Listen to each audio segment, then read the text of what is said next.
This is Matthew Robert Payne. This is a series of videos and a book called He's Redeeming Love. This is chapter 16 and this chapter is called New Love.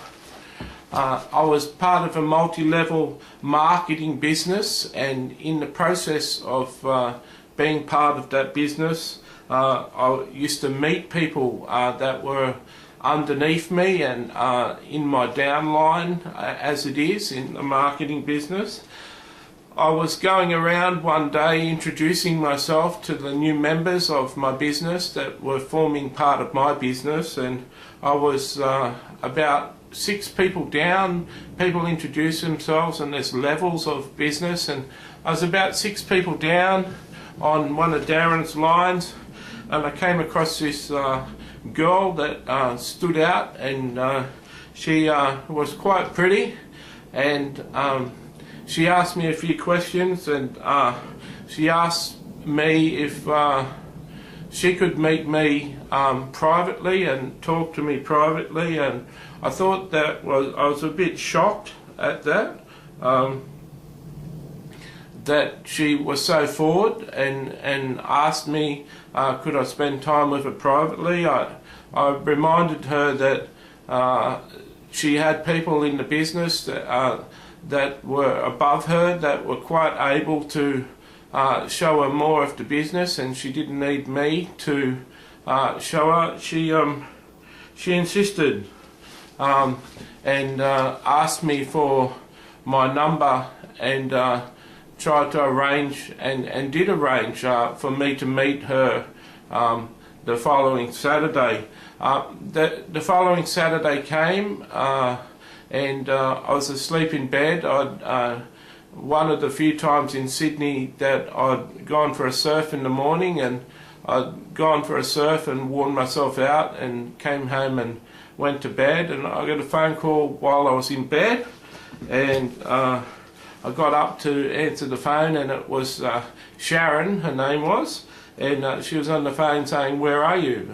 You were meant to be at my place." And I quickly got dressed and went and saw her and spent some time with her, and basically warned her that Jesus had told me that I was going to leave the business, and so I'm not really the person that you should be looking for to be showing you the business and being positive about it. Anyway, she talked to me and asked me things about the business, and we had a good afternoon together. I went to another meeting about a week later, and it was a nighttime meeting, an afternoon meeting, and I went there and I met up with Sharon and told her that I was leaving early because I had a date, and she said to me just as I left, "Are you trying to make me jealous?" And I turned around and she smiled, and I was quite shocked that she was that forward, and even though I was shocked, I was quietly underneath, I was quietly excited, and I went out on the date that night, but the only thing I had in my mind was this young girl. I think I was 22 at the time. All I had in my mind was this young girl that was interested in me, that had said, was I trying to make her jealous? So Sharon was a young girl at the time that I first went around to her place. She was 17 years of age, and she was quite pretty. I wasn't the only one who felt that she was pretty. She was a very driven girl. She was very driven, and she had this.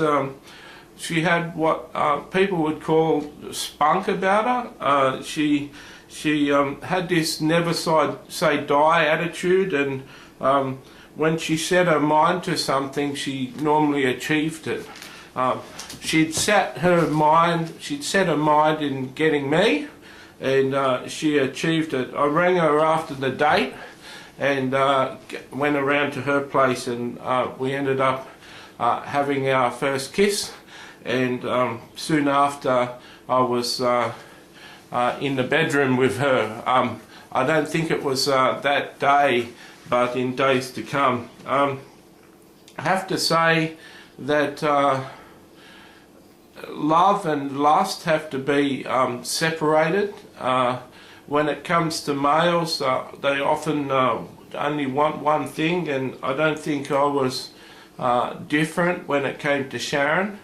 I think that I was more interested in the sexual arena than I was in chatting and getting to know her. Although I was a Christian guy, I wasn't living the Christian faith. I wasn't being faithful to God, and I certainly wasn't behaving the way a Christian guy would behave. Many people would have called me at this stage a backslidden Christian, and that's a term they like to use about Christians that are in the world and doing things the world's way rather than doing things God's way. And under their definition of a backslidden Christian, that's certainly what I was. I don't like the term backslidden. I think that God has his way with every person, and God gets his way most times with certain people. I had a mother that was praying for me, and I had other people from my family praying for me, and I think that God respects the prayers of the righteous when it comes to loved ones. Over the next month, I found that I only slept at my place about 5 times. Most of the times I was around Sharon's place. I told her, rather than asking her in a nice way, I basically told her that it would be better if we moved in together, because there's no sense me paying for a room in an apartment that I'm not using. And she turned around and said something that shocked me. She said that she'd only move in with me if I agreed to marry her, and this took me by surprise. There was no precious night out with dinner. There was no ring. There was no romance involved in her and me deciding to get married. There was just this statement by her that I couldn't move in with her unless I agreed to be married. I said, of course I'll marry you. And I sort of meant it at the time, but I thought that it would be a subject that would come up later on, and we'd address it later on. We moved into an apartment with another couple. They seemed to be okay when we moved in, but shortly afterwards they began to fight, and they'd go on these big fighting things.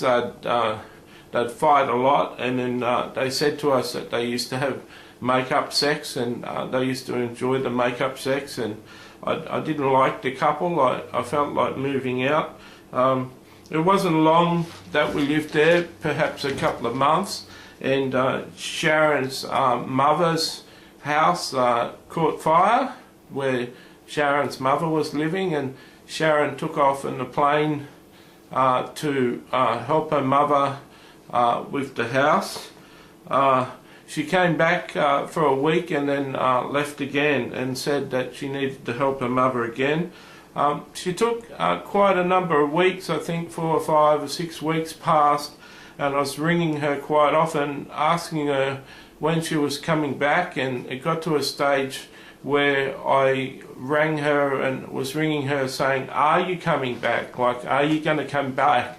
Don't you care about me?" And it seemed that Sharon's mother was more important than me, and that was disturbing to me. And there was also the fact that I was wondering whether Sharon really cared about me.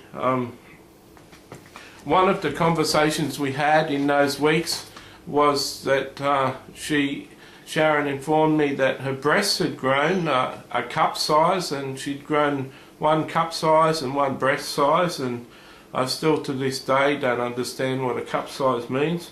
But she told me they'd grown, and I said that that was exciting news for me, and but I wondered what was going on, whether she was putting on weight. It took quite a while, but I essentially came to a point where I decided that we've broken up. It was a painful time for me. I was frustrated, I was sad. I remember asking my father for his opinion of what I should do, and at that time I was in telesales. I was selling insurance over the phone, and I remember I had one customer that that I asked out on a date around that time, and she agreed, and she seemed interested in going on a date, and I ended up bringing her back and said, I'm not sure of whether I still love this girl, and it's not fair on you that we go out on a date whilst I'm still got feelings for this other girl. And I have to say that that was one sign that I had a good personality. That's one sign that I was showing care for this girl that I'd asked out on a date. Even though I'd broken up with Sharon, I wasn't pursuing another girl, and part of me wishes that I had have gone out on that date. The girl seemed to have liked me, and maybe something else may have happened, but I'll never know, because I made that phone call, and I was apologetic to her and being really honest up front that I had feelings for another girl, and until I was sure of that, I couldn't continue. A few weeks after we'd broken up, Sharon rang me to say that she was pregnant, and that she was going to come back to Sydney, and we were going to get married, apparently, and that was the news. When she got home, I was in my first depression, first clinical depression that I've ever had, and I was quite sure that it had demonic influences. I was quite sure that there were demons involved in my depression. It seemed so dark. We travelled up to Coffs Harbour, which is 600 kilometres away from Sydney, or 400 miles away from Sydney for you Americans, and we travelled up to Coffs Harbour to seek out a person who I used to stay with when I was younger in the drug rehabilitation farm, John Pierre, and he was gifted in the deliverance ministry. He was gifted in throwing demons out of people, and I wanted to go and have those demons dealt with that I believed were causing my depression.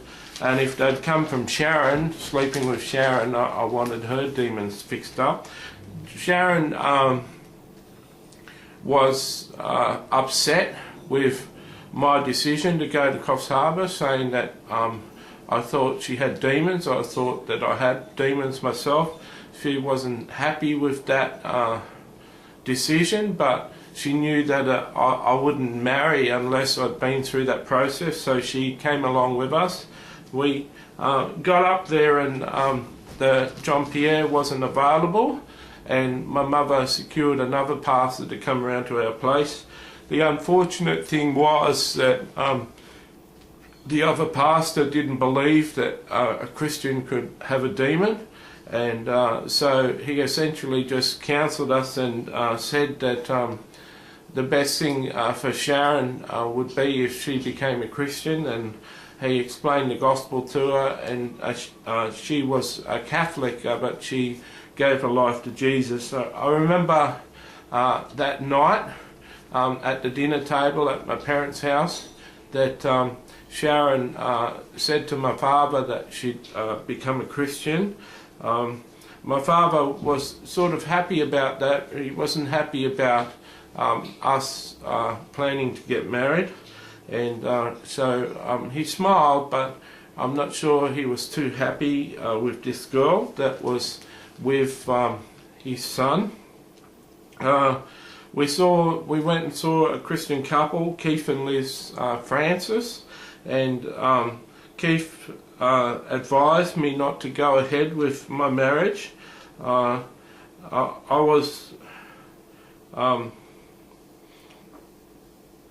was told and warned that it wasn't a good thing to go ahead with.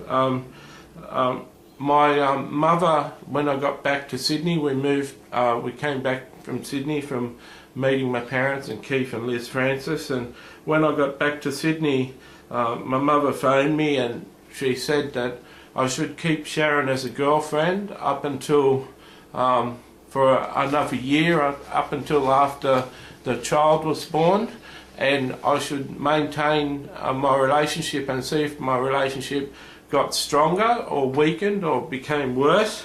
My parents were extremely worried that Sharon had essentially broken up with me and then decided to get married because she was pregnant. They felt that it wasn't enough reason to be getting married, her being pregnant. She said, parents said that plenty of girls have a child outside of wedlock, and that it was a big decision for me to be committing myself to something that I wasn't too sure of, and it would be best to wait.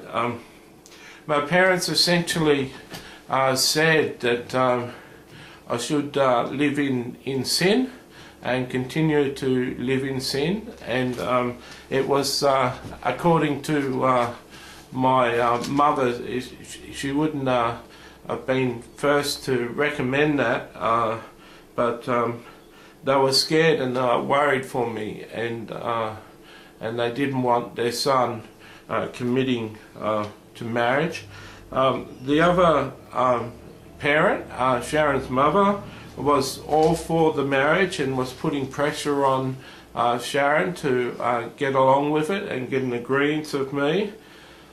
One day I remember we were in the back porch steps out the back of our unit and out the back of our apartment, and I told Sharon that I wouldn't be able to marry her, that I decided that I was going to wait until after our child was born and see how our relationship was going, and if the relationship was still fine and healthy and growing and getting stronger, then I'd marry her then. I was taking the advice of my mother, and Sharon broke down in tears, and pretty convincing tears, and she said to me that how could she ever trust me to marry her if she waited. And she turned around and said that if I don't marry her right here and now,